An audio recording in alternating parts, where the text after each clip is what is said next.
तूफान ला रखा है। भाई बहन बुजुर्ग माता बच्चे ले लेकर पुस्तक एक परमात्मा के पोस्टमैन की तरह घर घर जा रहे हैं, उनके बच्चों तक संदेश पहुंचा रहे हैं, उनकी गालियां खा रहे हैं।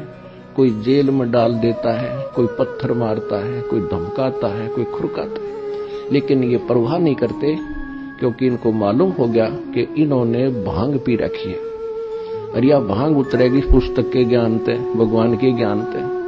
और जिनकी भांग उतर जाएगी हमारे साथ हो लेंगे। फिर ये आपकी उतर गई, आप आगे। अब जैसे इस दास की ड्यूटी परमात्मा ने जहां से शुरू किया, मेरे स्वयं घर वाले भी नहीं मानने को तैयार थे, लेकिन मुझे विश्वास दृढ़ हो लिया था। और फिर ये ऐसे समाज के अंदर प्रवेश करना। अब मुझे फिर एक सीन याद आया करता रह कर। एक बार ये दास मेडिकल में गया था किसी रिश्तेदार को मिलने के लिए, इस ज्ञान प्राप्ति से पहले। तो वहां मेडिकल रोहतक के अंदर एक 13 नंबर वार्ड है, उसमें मेंटल वार्ड है। वो डॉक्टर उन मेंटल व्यक्तियों का इलाज कर रहे थे और वो उनको गाली दे रहा था, मैं तेरा जमाई हूं। डॉक्टर कह रहा था हाँ जी ठीक है, हाँ जी ठीक है। उसका गिरेबान पकड़ लिया डॉक्टर का, 2-3 ने छुड़वाया, बैठ जा। और फिर भी उनका ट्रीटमेंट कर रहे थे। और जब वो उन ट्रीटमेंट ठीक हो गया, वह स्वस्थ माइंड हो गया, फिर वही यूं कह रहे थे, डॉक्टर साहब नमस्ते। तो दास की ड्यूटी पागल वार्ड में ला रखी है। अब जिस भी गांव नगर में गया, दास ने यो ज्ञान सुनाया, लोग मारो डले, यो कहां से आ गया है? देवता नहीं पूजन देता, हमारे श्राद्धान को भी मना करता है, पत्थर मारो, ये करो।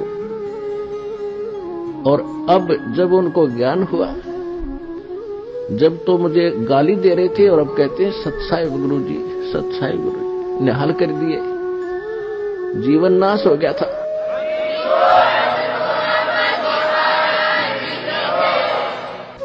तो परमात्मा ने ये ज्ञान का तूफान उठा दिया। अब ये ऐसा काम करेगा, जहां भी कोई सीडी देखता है, डीवीडी, या वैसे एक टीवी चैनल के माध्यम से सत्संग सुनता है, तो अमृत वचन है, झंझोड़ कर रख देगी आत्मा को। कति ये सत्संग है, साध का सत्संग है, ये नकलियों का नहीं है।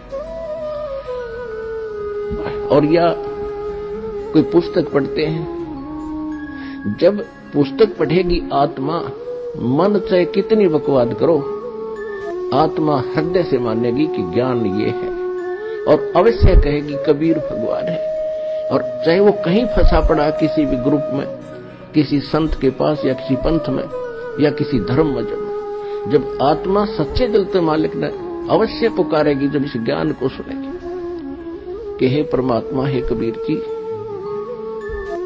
दया करिए अपने आत्मा पे।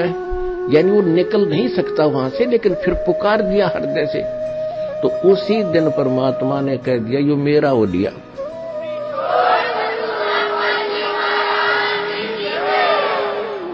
फिर काल को पकड़ कर बाजू से दूर कर देता, दूर हो जाएगा, यो मेरा हो गया। अब मेरे ज्ञान को स्वीकार कर लिया, बेशक वो कितने दिन फिर वहां रहे, आएगा एक दिन, मालिक ले आओगा, कुछ भी कारण बनावे।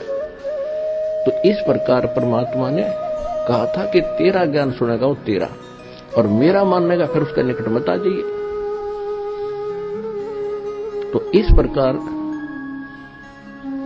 ये परमात्मा का ज्ञान पूरे विश्व में फैलेगा।